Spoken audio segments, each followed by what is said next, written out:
Assalamualaikum warahmatullahi wabarakatuh. Sahabat semua, sebelum kita mulai kisah penuh makna ini, mari kita tundukkan hati sejenak. Kisah yang akan kita dengar bukan sekadar cerita lama, ini adalah potongan sejarah tentang keberanian, ketulusan, dan cinta tanah air yang tak lekang oleh waktu. Hari ini, kita akan menelusuri perjalanan Serdadu tanpa nama dari Aceh, seorang pejuang yang tak dikenal oleh sejarah resmi, namun semangatnya hidup dalam darah bangsa. Ia berjuang bukan demi pujian, tapi demi kehormatan tanah air dan iman yang ia pegang teguh. Melalui kisah ini, semoga kita semua, terutama generasi muda Indonesia, dapat belajar bahwa perjuangan tidak selalu tentang perang dan senjata, tapi juga tentang hati yang tidak mau menyerah pada ketidakadilan. Jangan lupa, teman-teman, bantu dukung channel ini dengan cara subscribe, like, komen, dan share video ini agar semakin banyak generasi bangsa yang mengenal kisah-kisah perjuangan penuh inspirasi seperti ini. Setiap klik dari kalian adalah bagian dari perjuangan untuk menjaga semangat Indonesia tetap menyala api. Selamat menyaksikan kisah luar biasa ini. Serdadu tanpa nama dari Aceh, pahlawan yang tak dikenal, tapi abadi dalam sejarah hati rakyat. Di ujung barat Nusantara, ketika matahari tenggelam perlahan di balik Samudra Hindia, langit Aceh terbakar jingga keemasan. Suara adzan maghrib menggema dari surau-surau kecil di kampung pesisir. Namun di balik keindahan itu, ada ketegangan yang menggumpal di dada rakyat. Kapal-kapal Belanda terlihat di kejauhan, berlabuh di pantai dengan moncong meriam menghadap ke daratan. Di sebuah kampung kecil bernama Lamreh, seorang pemuda berdiri di tepi pantai, matanya menatap jauh ke cakrawala. Namanya Iskandar, tapi orang-orang kampung memanggilnya Serdadu tanpa nama. Ia bukan tentara resmi, bukan pula bangsawan. Ia hanyalah anak nelayan yang kehilangan ayahnya dalam pertempuran melawan Serdadu Belanda setahun lalu. Di tangan kanannya tergenggam sebilah rencong peninggalan ayahnya, berukir kalimat la ilaha illallah. Ini bukan sekadar senjata, kata ibunya dulu. Ini janji untuk tidak tunduk pada penjajah. Malam itu, Iskandar bersama sahabat-sahabatnya, Rahman, Muda, dan Safwan, berkumpul di gubuk bambu dekat hutan kelapa. Mereka masih muda, tapi semangatnya menyala. Mereka tahu bahwa besok pagi pasukan Belanda akan masuk kampung untuk memungut pajak hasil laut dan memaksa rakyat menyerahkan rempah. Kalau kita diam, mereka akan injak tanah ini selamanya, kata Iskandar dengan suara bergetar. Tapi kita cuma nelayan, jawab Muda, khawatir. Iskandar menatap mereka satu-satu. Ayahku mati tanpa nama, tapi tidak sia-sia. Kita mungkin tidak akan dikenal, tapi kita bisa membuat sejarah berjalan ke arah yang benar. Suara ombak malam itu seperti menyetujui kata-katanya. Mereka bersumpah di bawah sinar bulan, tangan di atas rencong yang sama, bahwa mereka akan melawan, meski hanya dengan bambu runcing dan keberanian. Keesokan paginya, ketika Belanda datang dengan senjata dan teriakan kasar, 4 pemuda itu memimpin rakyat untuk menolak upeti. Teriakan Allahu Akbar menggema di udara, mengguncang hati mereka yang melihat. Meskipun jumlah mereka sedikit, semangat yang mereka bawa membuat musuh gentar. Namun perjuangan itu dibayar mahal. Banyak yang gugur, termasuk Safwan, yang terkena peluru di dada saat melindungi anak kecil. Iskandar berlutut di tanah, menggenggam tangan sahabatnya yang terkulai. Kau tak mati sia-sia, kawan, katanya pelan. Malam itu, ketika hujan turun membasahi tanah Aceh, Iskandar menatap langit. Jika kami harus lenyap, bisiknya, biarlah doa kami menjadi angin yang meniupkan semangat untuk anak cucu bangsa. Dari kisah Iskandar dan sahabat-sahabatnya, kita belajar bahwa perjuangan tidak selalu dilakukan dengan senjata besar atau pangkat tinggi. Kadang, perjuangan dimulai dari hati yang tidak mau tunduk pada ketidakadilan.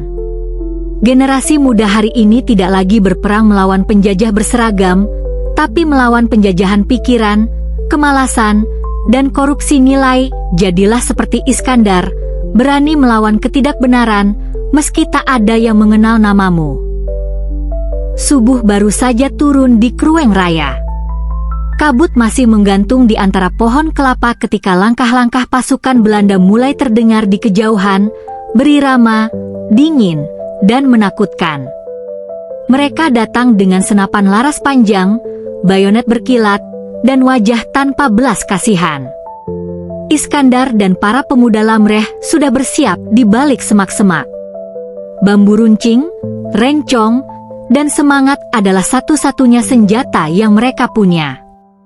Di belakang mereka, para perempuan dan anak-anak bersembunyi di rumah panggung, berdoa dalam bisu. Kalau mereka menyerbu lewat jembatan itu, kita potong tali jembatannya, bisik Rahman. Iskandar mengangguk. Kita bukan melawan untuk menang hari ini, Rahman. Kita melawan supaya mereka tahu, rakyat tidak akan diam. Suara trompet Belanda menggema, disusul bunyi tembakan pertama. Dentuman peluru memecah pagi. Seekor burung camar jatuh tertembak di udara, simbol kecil dari kedamaian yang terkoyak. Dari balik semak, Iskandar memberi aba-aba. Batu dilempar, tombak melesat, dan rencong menebas udara. Belanda membalas dengan peluru tanpa ampun. Tanah bergetar, darah mengalir di antara rumput basah. Namun meski hujan peluru mengguyur, rakyat Aceh tetap tak mundur. Mereka tahu, setiap langkah mundur adalah harga bagi masa depan yang akan dijajah lebih lama. Tengah pertempuran, Rahman terkena serpihan peluru di bahunya. Ia terjatuh, tapi masih sempat berteriak, "Jangan biarkan mereka lewati jembatan." Iskandar berlari, wajahnya dipenuhi lumpur dan darah. Ia memotong tali jembatan dengan rencong ayahnya, membuat pasukan Belanda yang hendak menyeberang terjun bersama jembatan ke sungai yang bergolak. Namun kemenangan kecil itu dibayar dengan kehilangan. Banyak dari para pejuang desa gugur hari itu. Di antara tubuh-tubuh yang terbujur, Iskandar berdiri kaku, menatap sungai yang kini merah oleh darah bangsanya. "Tak apa," gumamnya lirih. "Lebih baik mati di tanah sendiri daripada hidup dijajah di tanah orang." Saat sore menjelang, mereka mundur ke pedalaman, menyusun rencana baru bersama ulama-ulama dari Dayah. Di bawah cahaya obor, Iskandar bersujud. Ia berdoa bukan untuk kemenangan, tapi untuk kekuatan agar tidak menyerah. "Ya Allah, jika Engkau tidak menuliskan kemenangan untuk kami, tulislah semangat kami di hati anak cucu bangsa ini," bisiknya dengan mata basah. Perang di Krueng Raya bukan sekadar pertempuran fisik. Itu adalah simbol dari keberanian melawan ketakutan. Banyak anak muda sekarang memiliki senjata berupa ilmu, kreativitas, dan teknologi, tapi seringkali tidak digunakan untuk membela nilai-nilai kebenaran. Belajarlah dari Iskandar, jangan takut kalah, takutlah berhenti berjuang. Karena penjajahan zaman ini bukan lagi peluru dan meriam, melainkan kemalasan, ego, dan kebodohan yang dibiarkan tumbuh dalam diri. Malam itu, langit Aceh tidak hitam seperti biasa. Ia merah, terbakar oleh nyala perang yang tak kunjung padam. Api menjilat rumah-rumah bambu yang dibakar serdadu Belanda sebagai balasan atas perlawanan di Krueng Raya. Asap tebal menutup bintang, seolah langit pun ikut berduka. Iskandar dan kelompoknya bersembunyi di hutan pegunungan bersama beberapa ulama dan pejuang yang tersisa. Di antara mereka ada Teungku Syamsuddin, seorang ulama sepuh yang menjadi panutan rakyat. Di tengah luka dan ketakutan, beliau tetap tenang, membaca ayat-ayat Al-Quran dengan suara yang lembut. "Anak-anak," ucapnya pelan, "kita tidak melawan hanya untuk tanah dan harta. Kita melawan untuk menjaga kehormatan iman. Selama masih ada yang mau bersujud, tanah ini tidak akan pernah takluk." Iskandar menatap api unggun di depannya. Wajahnya kotor, rambutnya kusut, tapi matanya tajam menyala. "Teungku," katanya lirih, "kadang aku takut. Mereka punya senjata, kapal, dan uang. Kita cuma punya doa dan bambu runcing." Teungku Syamsuddin tersenyum. Doa itu peluru yang tak terlihat. Kadang lebih kuat dari meriam jika keluar dari hati yang ikhlas. Keesokan harinya, para pejuang itu turun dari hutan menuju desa yang sudah jadi abu. Mereka tak menemukan apapun selain reruntuhan. Namun dari reruntuhan itu, semangat baru tumbuh. Perempuan-perempuan Aceh menenun kain untuk dijadikan bendera. Anak-anak mengumpulkan batu untuk dijadikan peluru ketapel. Dan para ulama membacakan doa agar keberanian tidak padam meski air mata belum kering. Di antara puing-puing itu, Iskandar menemukan rencong ayahnya tergeletak di tanah berdebu. Ia bersihkan, lalu menancapkannya ke tanah. "Selama rencong ini berdiri," katanya lantang, "tanah ini tidak akan tunduk." Suara takbir menggema dari mulut para lelaki dan perempuan yang tersisa. Meski tubuh mereka lemah, semangat mereka membara seperti bara yang tak bisa dipadamkan. Namun di balik semua itu, Iskandar tahu, perang ini panjang. Akan ada lebih banyak darah, lebih banyak kehilangan. Tapi ia juga tahu satu hal, bangsa yang berdoa sambil berjuang tidak akan pernah punah. Malam kembali turun. Di bawah langit yang gelap, Iskandar menulis sesuatu di tanah dengan ujung rencong, "Bebas atau mati." Ia menatap tulisan itu lama, sebelum menutup matanya dalam doa panjang, menyerahkan nasib kepada Tuhan. Kisah ini mengajarkan bahwa doa dan perjuangan harus berjalan bersama. Generasi sekarang sering hanya berdoa tanpa bergerak, atau bergerak tanpa doa. Padahal, keduanya adalah dua sayap yang membuat bangsa bisa terbang tinggi. Belajarlah dari Teungku Syamsuddin dan Iskandar, iman bukan alasan untuk diam, melainkan tenaga untuk bangkit. Jangan biarkan teknologi membuatmu lupa bersyukur, dan jangan biarkan kemajuan membuatmu berhenti berdoa. Kabut pagi menyelimuti gunung seulawah seperti selendang putih yang menutupi luka bumi Aceh. Disinilah sisa-sisa pejuang berkumpul setelah desa mereka habis terbakar. Gunung itu bukan sekadar tempat persembunyian, ia adalah saksi tekad rakyat yang tak mau menyerah. Iskandar kini menjadi pemimpin kelompok kecil yang tersisa. Wajahnya lebih keras, matanya lebih dalam, tapi jiwanya tetap menyala. Setiap hari mereka melatih diri di bawah bimbingan Teungku Syamsuddin, yang kini berjalan dengan tongkat namun suaranya tetap lantang. "Anak-anakku," ucap sang Teungku suatu pagi, "kita mungkin tak akan melihat kemenangan, tapi generasi setelah kita akan merasakannya. Maka jadilah mereka yang menanam, bukan hanya menunggu buahnya." Kata-kata itu menggema di hati Iskandar. Ia sadar perjuangan mereka bukan tentang siapa yang bertahan, tapi tentang apa yang ditinggalkan. Beberapa hari kemudian, kabar datang, pasukan Belanda sedang menuju ke arah Gunung Seulawah. Jumlah mereka ratusan, lengkap dengan senjata dan logistik. Sementara pejuang Aceh hanya punya puluhan orang dan beberapa pucuk senapan peninggalan perang sebelumnya. Namun tak ada yang gentar. Di bawah langit kelabu, Iskandar memimpin mereka membuat parit dan jebakan di jalur hutan. Mereka menyiapkan batu, tombak, dan doa. Ketika suara langkah musuh terdengar, semua menahan napas. Pertempuran pecah. Hujan turun deras, seakan langit ikut menangis. Peluru menembus pepohonan, rencong menari di udara, dan takbir menggema dari balik kabut. Pejuang-pejuang muda itu bertempur bukan untuk hidup, tapi untuk harga diri bangsa.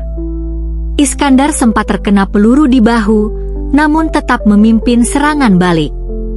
Dengan darah menetes di tanah, ia berteriak, "Kita bukan melawan karena benci, tapi karena cinta."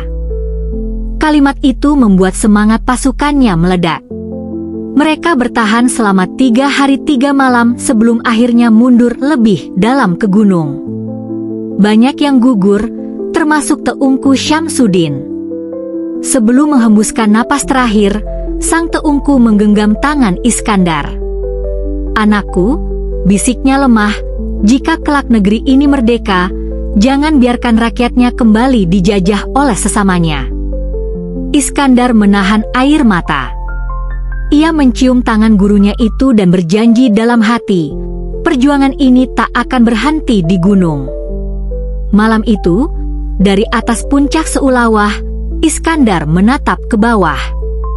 Api perang masih terlihat di kejauhan, tapi di dadanya tumbuh api yang lebih besar, api tekad. Ia tahu, meski tubuhnya bisa mati, semangatnya akan hidup di dada generasi-generasi berikutnya.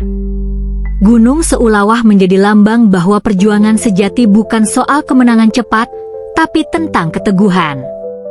Bangsa yang besar adalah bangsa yang tidak mudah menyerah, bahkan saat dunia tampak gelap. Bagi generasi muda hari ini, Gunung Seulawah bisa berarti tantangan hidup, kegagalan, atau perjuangan meraih cita-cita. Jangan takut jatuh, karena setiap langkah naik gunung adalah bukti bahwa kamu masih hidup, masih berjuang. Dan yang paling penting, jangan biarkan Indonesia merdeka hanya di bendera, tapi juga di hati dan perilaku. Tahun-tahun berlalu. Hutan-hutan Aceh mulai tenang, meski bekas luka perang masih tampak di tanah dan di hati rakyatnya. Di kaki Gunung Seulawah, batu-batu nisan kecil berjejer tanpa nama. Hanya ada doa, rencong berkarat, dan kenangan yang membisu. Iskandar, sang serdadu tanpa nama, kini hidup bersembunyi di pedalaman. Rambutnya mulai memutih, tubuhnya kurus, tapi matanya tetap menyala seperti bara yang belum padam. Setiap malam ia menulis di potongan kayu, bukan untuk dikenal, tapi agar kisah perjuangan rakyat tidak hilang dimakan waktu. "Jika kelak tanah ini merdeka," tulisnya dengan arang, "jangan biarkan darah ini mengering tanpa makna." Suatu pagi, seorang bocah lelaki dari kampung menemukan Iskandar yang sedang menanam pohon di tepi sungai. Bocah itu bertanya polos, "Pakcik, kenapa menanam pohon di tempat perang dulu?" Iskandar tersenyum samar. "Karena dari tanah yang disiram darah, harus tumbuh kehidupan baru, Nak. Kalau dulu kami berperang untuk melindungi tanah ini, sekarang kalian harus belajar menjaga dan mencerdaskannya." Bocah itu mengangguk, menatap tangan Iskandar yang penuh bekas luka. Ia tidak tahu bahwa di hadapannya berdiri salah satu pejuang yang telah menggetarkan Belanda bertahun-tahun. Iskandar memang memilih untuk tetap tanpa nama. Ia ingin sejarah mengingat rakyatnya, bukan dirinya. Beberapa bulan kemudian, Iskandar jatuh sakit. Di akhir hidupnya, ia memandang langit biru Aceh yang dulu sering ia lihat di antara kepulan asap perang. Dengan suara lemah, ia berbisik, "Ya Allah, jika Engkau izinkan, biarlah aku menjadi angin yang membisikkan semangat kepada anak-anak negeri ini." Ketika napas terakhirnya berhenti, angin lembut berhembus dari arah laut. Rencong peninggalan ayahnya tertancap di tanah di sampingnya, dikelilingi bunga liar. Tidak ada upacara, tidak ada bendera, hanya alam Aceh yang menunduk dalam hening. Namun tahun demi tahun berlalu, kisahnya menyebar dari mulut ke mulut. Para ulama, nelayan, dan petani bercerita tentang serdadu tanpa nama, pahlawan yang tidak tercatat dalam buku, tapi tertulis dalam hati rakyat. Kini, di tempat ia dimakamkan, tumbuh sebatang pohon besar yang menaungi siapapun yang datang. Orang-orang menyebutnya pohon janji, karena di bawahnya banyak anak muda berikrar untuk mencintai tanah air seperti Iskandar dulu. Iskandar mengajarkan satu hal penting, pahlawan sejati tidak perlu dikenal, cukup berguna. Zaman telah berubah, tapi semangatnya tetap harus hidup, bukan dengan senjata, melainkan dengan ilmu, kejujuran, dan kepedulian. Generasi muda hari ini adalah pewaris dari serdadu-serdadu tanpa nama. Jika dulu mereka berjuang dengan darah, sekarang kalian berjuang dengan pikiran dan karya. Jangan biarkan kemerdekaan hanya menjadi tanggal di kalender. Jadikan ia napas dalam setiap tindakan, jujur dalam bekerja, adil dalam bertindak, dan setia menjaga Indonesia dari penjajahan baru, keserakahan, kebodohan, dan ketidakpedulian. Akhir kisah. Di tanah Aceh, di bawah bayangan pohon itu, angin masih berbisik pelan. Merdeka bukan hadiah, tapi titipan. Dan setiap generasi wajib menjaganya.